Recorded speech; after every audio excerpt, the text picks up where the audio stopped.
ഇപ്പം മുണ്ടക്കയം ഭാഗത്തിലേക്ക് കിടക്കും. ആ മുണ്ടക്കയം മേഖല നമ്മുടെ ഒരു സോണിൽപ്പെട്ട ഒന്നാണ്. ആ സോണിലെ പ്രവർത്തനം എങ്ങനെയുണ്ടെന്ന് ഒന്നുകൂടി നേരിട്ട് ബോധ്യപ്പെടാനാണ് അതുവഴി പോകുന്നത്. പക്ഷേ ഫലപ്രദമായി തന്നെയാണ് എല്ലാവരും പ്രവർത്തിക്കുന്നത്. ഞാൻ രാവിലെ മുതൽ കണ്ടിട്ടുള്ള ദൃശ്യം എല്ലാവരും ആത്മാർത്ഥമായി ഫീൽഡിലുണ്ട്. അവരുടെ ശ്രമം ജയിക്കട്ടെ എന്ന് ആഗ്രഹിക്കുകയാണ് നമ്മൾ ചെയ്യുന്നത്. 8 സെക്ടറുകൾ കേന്ദ്രീകരിച്ചാണ് തെരച്ചിൽ. 6 സെക്ടറുകളായിട്ടാണ് ഞങ്ങൾ തിരിച്ചിട്ടുള്ളത്. ആ 6 സെക്ടറുകളിലെയും പ്രവർത്തനങ്ങൾ 8 മണിയോടുകൂടി പൂർണ്ണ തോതിൽ ആരംഭിച്ചു കഴിഞ്ഞിട്ടുണ്ട്.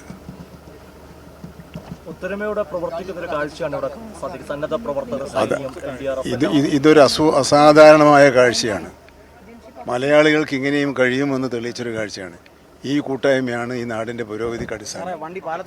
വളരെ പ്രധാനപ്പെട്ട വിവരങ്ങളാണ് മന്ത്രി AK ശശീന്ദ്രൻ ഇപ്പോൾ നമ്മളോട് പങ്കുവച്ചിരിക്കുന്നത്. അദ്ദേഹം മുണ്ടക്കയിലേക്ക് പോകുകയാണ്. മലയാളികൾ ഈ അസാധാരണമായ ഒരു സാഹചര്യമാണ് നിലനിൽക്കുന്നത്. അത്തരം ഒരു സാഹചര്യത്തിൽ ഈ മലയാളികൾ ഐക്യത്തോടെ പ്രവർത്തിക്കുന്നതിനെയും അദ്ദേഹം പ്രശംസിക്കുക കൂടി ചെയ്യുകയാണ്. മന്ത്രി AK ശശീന്ദ്രൻ അല്പസമയത്ത് മുണ്ടക്കയം മേഖലയിലേക്ക് പോകും. നമുക്കറിയാം, മോഹൻലാൽ ഉൾപ്പെടെയുള്ളവർ ആ സ്ഥലങ്ങളിൽ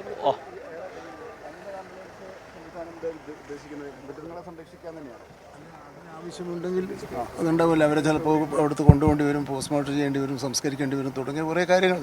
അപ്പോൾ അത് ഓരോ വകുപ്പും അതാത് വകുപ്പിൻ്റെ പ്രവർത്തനങ്ങൾ കാര്യക്ഷമമായി നടത്തുന്നതായിട്ട് മനസ്സിലാക്കിയാൽ മതി.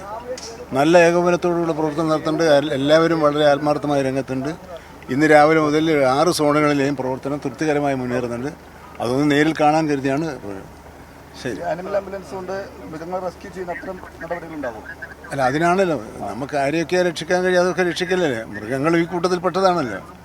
അപ്പോൾ അതിനുള്ള ഒരുക്കങ്ങളും കൂടി ഉണ്ട്. അതാണ് ഏർപ്പാട് ചെയ്തിട്ടുണ്ട്. ശരി, എല്ലാറ്റിനും